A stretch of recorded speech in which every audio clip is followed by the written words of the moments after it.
Everyone, this is me doctor Saddaq Amreen और आज हम बात करेंगे आपसे सेंट्रल टेंडेंसी, क्योंकि ये लेक्चर सीरीज चल रही है हमारी बायोस्टैटिस्टिक की। तो आज हमारा टॉपिक है सेंट्रल टेंडेंसी। सेंट्रल टेंडेंसी किसे बोलते हैं? Average representation of whole set of observation. ये क्या होता है? एक एवरेज रिप्रेजेंटेशन होता है पूरी सेट ऑफ ऑब्जर्वेशन का। It is a general term जिसको इस्तेमाल किया जाता है सेंट्रल टेंडेंसी को डिस्क्राइब करने के लिए। Single figure describing the entire series of observation with varying size, उसे बोलेंगे single figure. A typical value acquiring a central position where some values जो कि कुछ बड़ी होती हैं कुछ स्मॉलर होती हैं उससे, तो उसे बोलते हैं सेंट्रल टेंडेंसी। सेंट्रल टेंडेंसी इसका नाम इसलिए रखा गया क्योंकि सेंट्रल पार्ट होता है ऑब्जर्वेशन का और डिस्ट्रीब्यूशन का, देयरफॉर इसी कहलाता है, they are called as measure of central tendency. Central tendency की करेक्टरिस्टिक क्या होती है? सेंट्रल टेंडेंसी करेक्टरिस्टिक ये होती है, it should be rigidly defined. पहली बात तो ये रिजिडली डिफाइन होना चाहिए, only and only one interpretation. It should not depend upon the personal prejudice और बायस। ये कोई पर्सनल प्रेजुडाइज पे डिपेंड नहीं होना चाहिए और बायस भी नहीं होना चाहिए। It should depend on all the observation. तो फिर क्या?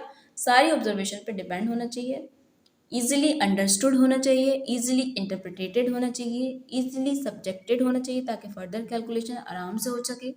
अनडली affected by the extreme observation of values, least affected by the change in sample और सैंपल फॉर फ्लक्चुएशन। तो ये हुई characteristic of the central tendency. अब बात करते हैं next, measure of central tendency. Measure of central tendency क्या क्या है? ये वाइवा में भी पूछा जाता है। Measure of central tendency are mean, median and mode. Mean क्या होता है? Sum of score divided by the number of score, उसे बोलते हैं मीन। मीन को स्टैटिकल एवरेज भी बोला जाता है, जैसे मीन इज इक्वल टू होता है summation x upon the number of observation. Median को डोनेट किया जाता है एम टी से। मिडिल मोस्ट नंबर जो होता है वो कहलाता है मीडियन। मोड होता है MO. Most frequently occurring number जो होता है, सबसे ज़्यादा बार जो रिपीट हो रहा होता है बार बार नंबर, उसे बोलते हैं मोड। अब नेक्स्ट आ जाइए आप मीन पे। मीन क्या होता है? Mean is the basically average value होती है पूरे होल सेट ऑफ डाटा की इन इट्स सिंपलेस्ट फॉर्म। जो एवरेज वैल्यू होती है पूरे डाटा सेट की उसे बोलते हैं mean. It is most frequently use to measure frequency of the central tendency. Central tendency को मेजर करने के लिए सबसे ज़्यादा जो इस्तेमाल किया जाता है वो किया जाता है मीन को। It is very much susceptible to the presence of extreme values. ये बहुत ज़्यादा ससेप्टेबल होता है presence of extreme values, high और low values called outliers. And the mean is the sum of the values. पूरी जो values दे रखी हैं, डाटा दे रखा है पूरा, उसको सम करें, कितनी नंबर ऑफ वैल्यूज दे रखी हैं उनसे डिवाइड करें, तो उसे बोलेंगे, जो कैलकुलेटेड वैल्यू निकल के आएगी वो होगी हमारी mean. Sample mean denoted by the x bar and the population mean is denoted by the new. It is can be calculated by the different method. इसको हम मीन को कैलकुलेट कर सकते हैं अलग अलग तरीकों से, depending upon the nature of the data and the purpose of calculation क्या है आपका, ये उस पर डिपेंड करता है। क्वालिटेटिव डाटा के लिए interval and ratio data, qualitative data के लिए नॉमिनल एंड ऑर्डिनल डाटा। तो मीन कैलकुलेट करने के तीन तरीके होते हैं, जैसे अरिथमेटिक मीन है, ज्योमेट्रिक मीन है, हार्मोनिक मीन है। तो अरिथमेटिक मीन क्या होता है ये देख लेते हैं। It is the average of all observation in the data set. ये एवरेज होता है सारी ऑब्जर्वेशन का डाटा सेट में। And it is obtain by summing up all the observation and then dividing it by the total number of observation. कैसे आप इसको calculate करते हैं? सारी ऑब्जर्वेशन का सम करेंगे, कितनी नंबर ऑफ ऑब्जर्वेशन है उससे डिवाइड कर देंगे, वो कहलाएगा अरिथमेटिक मीन।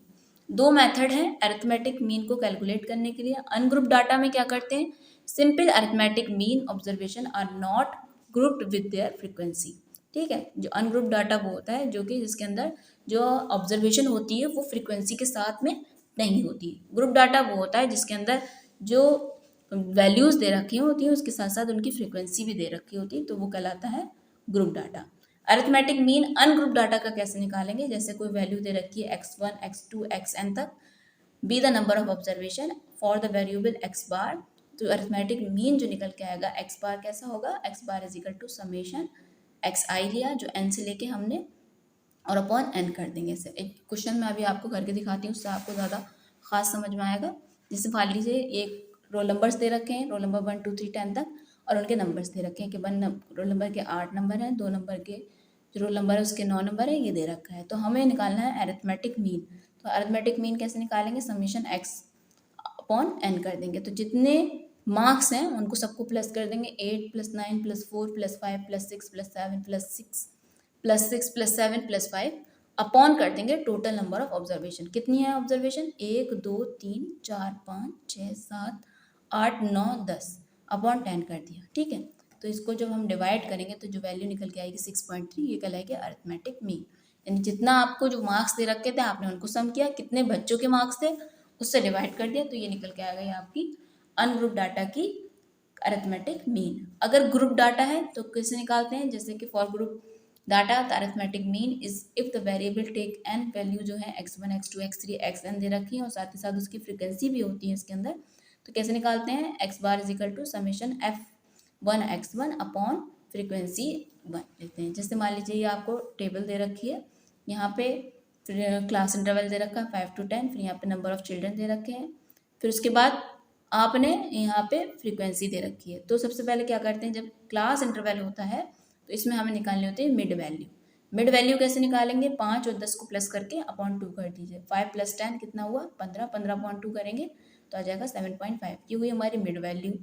और एफ एक्स कैसे निकाला जाता है? F x is equal to होता है एक्स जो नंबर ऑफ चिल्ड्रन है इनटू मिड वैल्यू, क्योंकि एफ एक्स तो जब ही निकलेगा ना जब हमारे पास जो क्लास इंटरवल की वैल्यू कोई एक होगी। तब क्लास इंटरवल को आप कैसे कैसे मल्टीप्लाई करोगे इससे एफ से? तो सिंपली पहले हमने निकाली मिड वैल्यू ताकि एक एक वैल्यू आ जाए निकल के।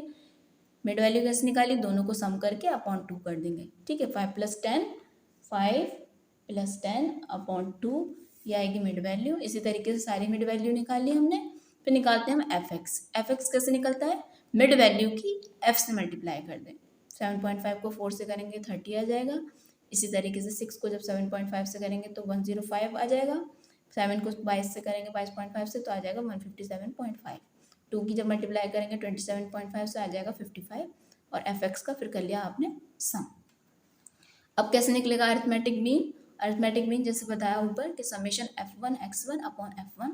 तो समेशन f1 x1 क्या है आपका? ये आपकी जो एफ एक्स निकल के आई थी वैल्यू, आपने इसको सबको सम किया 385 और जो f की वैल्यू सम करी, ये समेशन होता है और ये f, यानी समेशन f कितना है? आपने सारे f को प्रेजेंट प्लस कर लेना है। 4 3 6 7 2 को प्लस करेंगे 22।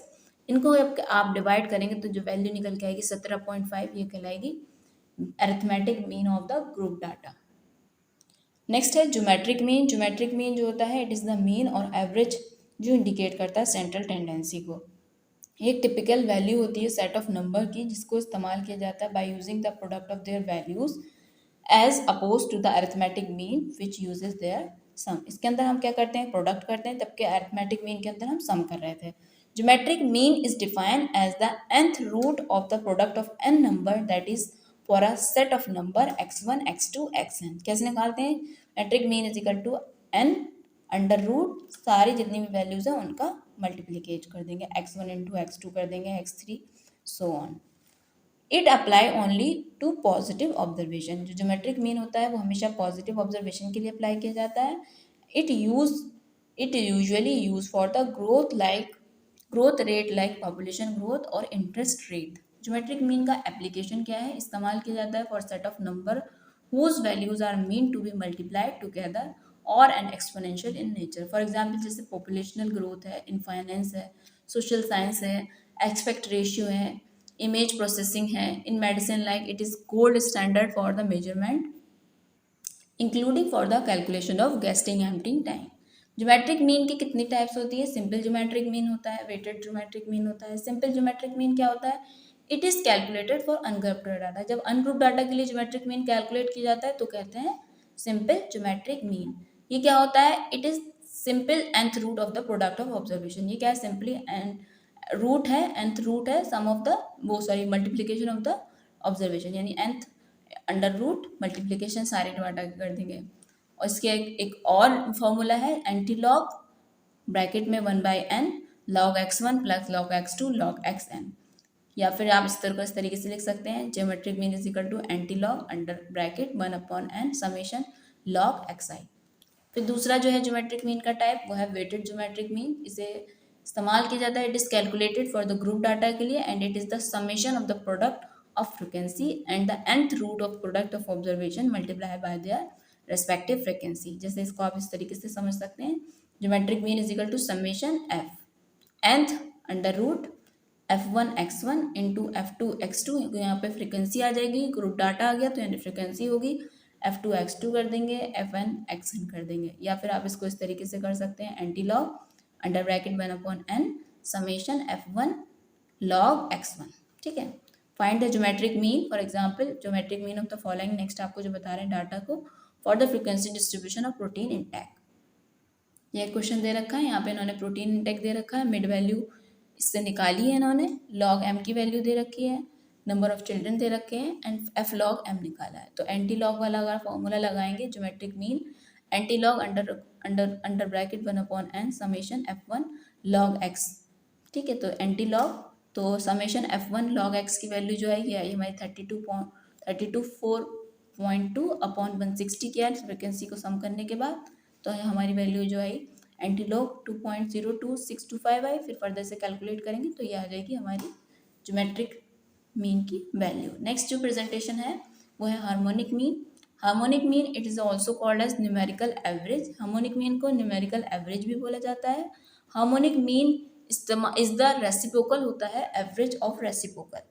हार्मोनिक मीन रेसिप्रोकल होता है एवरेज ऑफ द रेसिप्रोकल का। अगर ये वैल्यूज दे रखी हैं x1 x2 x3 are the individual item up to n तक, तो इसका हार्मोनिक मीन क्या होगा, रेसिप्रोकल कर देंगे उल्टा, यानी n/1/x1 plus 1/x2 plus 1/x3 so on 1/xn। दस जो हार्मोनिक मीन होगा वो रेसिप्रोकल होता है arithmetic mean of the reciprocal. It is also calculated differently for grouped और अनग्रुप्ड डाटा के लिए। हार्मोनिक मीन जो होता है उसका अब एडवांटेज क्या होता है, हार्मोनिक मीन जो होता है सारी ऑब्जर्वेशन पे बेस्ड होता है, ये रिजिडली डिफाइन होता है एंड ये कैपेबल होता है एल्जेब्रिक ट्रीटमेंट के लिए, और ये सिग्निफिकेंटली अफेक्टेड नहीं होता by the fluctuation of sampling के। ये लेस वेटेज देता है लार्ज वैल्यू को और मोर वेटेज देता है स्मॉल वैल्यू को, टू बैलेंस करने के लिए वैल्यू को करेक्टली। ये अप्लाई किया जाता है in the case of times and average rate और रेशियो। ये अप्लाई किया जाता है in the finance to the average multiplies like price earning ratio. ये इस्तेमाल किया जाता है by the market technician in the order to determine the pattern. Disadvantage क्या है इसकी हार्मोनिक मीन की, डिसएडवांटेज हार्मोनिक मीन की है कि ये ग्रेटली अफेक्टेड होता है by the values of the extreme item. It can not be able to calculate if any of the item is zero. इसको आप कैलकुलेट नहीं करते अगर किसी भी आइटम की वैल्यू जीरो होगी। The calculation of the harmonic mean is cumbersome it is involve the calculation using the reciprocal of the number। अब ये हार्मोनिक मीन जैसे मैंने बताया कि सब तरीके के ग्रुप डाटा और अनग्रुप डाटा के एतबार से सबकी टाइप्स है, तो हार्मोनिक मीन की भी टाइप है। अनग्रुप डाटा के लिए it is the total number of observation divided by the summation of the reciprocal of all the observation. Simple harmonic mean का जो फॉर्मूला है, harmonic mean is equal to n upon summation 1/xn। Group data के लिए क्या करेंगे, इसके अंदर वही फ्रीक्वेंसी आ जाएगी। It is the total number of the observation divided by the summation of the ratio of frequency and the observation. Formula क्या होगा फॉर वेटेड हार्मोनिक मीन के, HM equal to n upon summation f1 upon x1। For example for group discrete data के लिए यहाँ दे रखी है इन्होंने x की वैल्यू, f की वैल्यू और f/x की वैल्यू। f/x की वैल्यू आप खुद कैलकुलेट करेंगे, और समेशन f आया आपका 155, यानी इन सबको आपने प्लस किया, और समेशन f/x आया 14.92, इन सबको आपने जब प्लस किया तो हार्मोनिक मीन कैसे निकालेंगे, जैसे कि आप बताया कि summation f upon summation fx is equal to 155, summation fx हमारा 155 आ रहा है और समेशन f/x जो आ रहा है 13.92 आ रहा है, तो ये आ गई हमारी 9.65। और अगर ग्रुप डाटा के लिए आपको हार्मोनिक मीन निकालना है तो इस तरीके से, जैसे इन्होंने प्रोटीन इंटेक दे रखा है क्लास इंटरवल, फिर इन्होंने ये एफ की वैल्यू दे रखी है, तो यहाँ पे क्या करेंगे हम f/n निकालेंगे, f/m निकालेंगे। तो पहले तो क्या करना पड़ेगा, इसकी m की वैल्यू हमें मिड वैल्यू निकालनी पड़ेगी। मिड वैल्यू कैसे निकालेंगे, 60 + 80 अपॉन 2 कर देंगे। ठीक है, ये आगे हमारा 70 क्या करेंगे 60 + 80 अपॉन 2, तो मिड वैल्यू इस तरीके से निकाल लेंगे आप सारी। 80 + 100 करेंगे अपॉन 2 90 आएगा। 100 + 120 करेंगे अपॉन 2 करेंगे 110 आ जाएगा। 120 + 140 करेंगे अपॉन 2 करेंगे 130 आएगा। 140 + 160 करेंगे अपॉन 2 करेंगे तो आ जाएगा 150।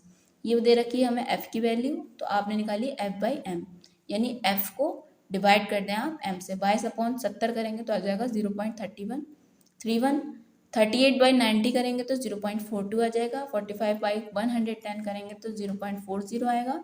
35/अपॉन करेंगे 130 तो आएगा 0.26 एंड 20/150 करेंगे तो आएगा 0.13। अब इसको जो f की वैल्यू है आपने सम किया है 160।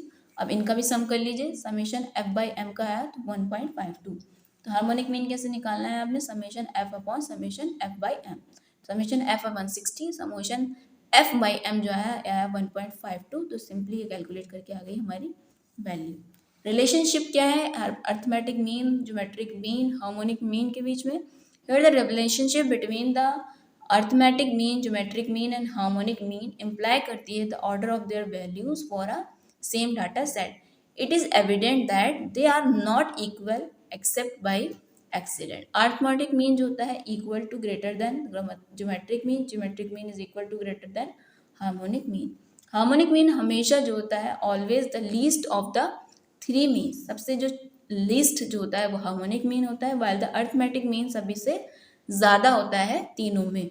ज्योमेट्रिक मीन बीच में रहता है। ये आपने याद रखना है क्या क्या रिलेशन है। सबसे ज़्यादा अर्थमेटिक मीन, सबसे कम हार्मोनिक मीन, बीच में रहेगा ज्योमेट्रिक मीन। तो आज मैंने आपसे बात करी कि सेंट्रल टेंडेंसी क्या होता है, सेंट्रल टेंडेंसी की क्या कैरेक्टरिस्टिक होती है और मीन को कैसे कैसे कैलकुलेट किया जा सकता है, अर्थमेटिक मीन क्या होता है, ज्योमेट्रिक मीन क्या होता है, हार्मोनिक मीन क्या होता है। आई होप आपको ये मेरा वीडियो अच्छा लगा होगा और आपको समझ में आया। अगर आपको ये वीडियो अच्छा लगा तो आप इसको लाइक करें और अपने दोस्तों के साथ शेयर करें।